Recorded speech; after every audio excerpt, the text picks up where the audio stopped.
You could say we're developing a playbook, a way of talking on the field where we know what it means, but the other team doesn't know what it means. We know what ping pong means, the other team doesn't. We know what we mean when we yell LeBron, which is to get back on defense and block the other team. We know what touch the line means, the other team doesn't. We know what death pass means. The other team has no idea how our 3-2-2 works. Let's talk about three more specialty plays within the 3-2-2 today. The zipper, X-Men, and the circle run. So other teams attempt to blanket the field with defenders. The zipper is basically sideways passing that unzips that blanket, breaking it in half, the way you might unzip a jacket, creating room to attack on the other side. Here's how the zipper might work when we're playing a 3-2-2. In a 3-2-2, very commonly we have the ball out here at a defender, and this one striker needs to come over, the other striker needs to come over the top. Okay, but what if that's well defended? What if this defender's receiving pressure there? This striker's got a player on his back. Even the center mid's got a player on the back. And there's even other defenders back here. Well, this might be a time for the zipper. The idea is to cut the team in half by going this way across the field. So if this pass is not open, if this striker can't get the ball into here, you go to one center midfield who has a player on his back, so quickly drops it off to the other center mid, who then takes it up this way, and you mount an attack with these three players against one player. So the zipper movement is going to work something like this. Ball passed to the center mid, player on his back, so quickly released to the other center mid, and now these three players can attack into space together, really against only one defender who will come up. You can take advantage of that passing and come down together to score.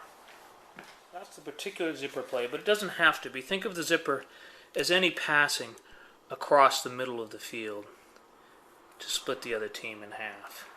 And so maybe that center mid doesn't have a player on his back and is facing forwards, and you can slide the ball sideways, and now create 3-on-1s to attack.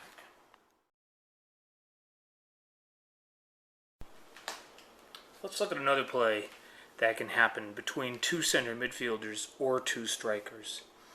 Let's say both center midfielders are guarded. What should they do? Should they always dribble the player they're up against? Well, here's another option. It's going to sound strange.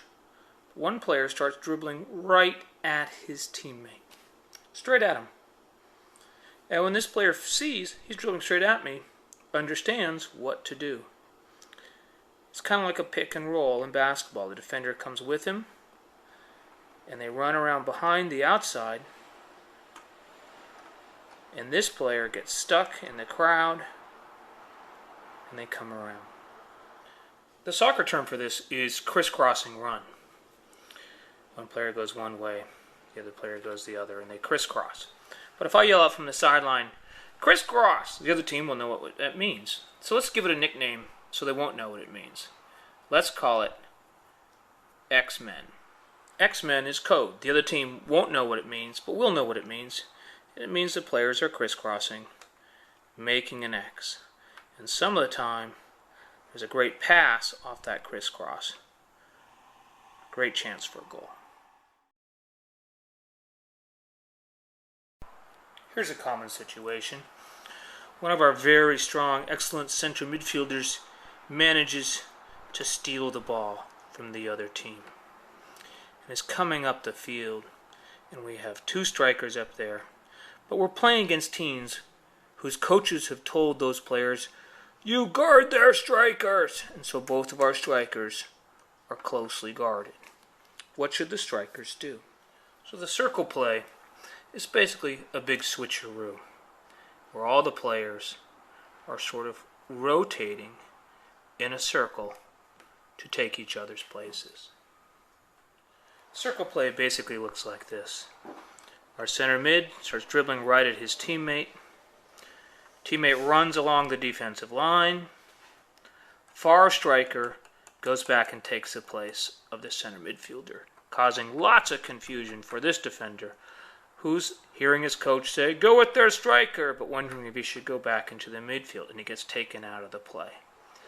It creates a 2-on-1 between the center midfielder, the striker, and their defender.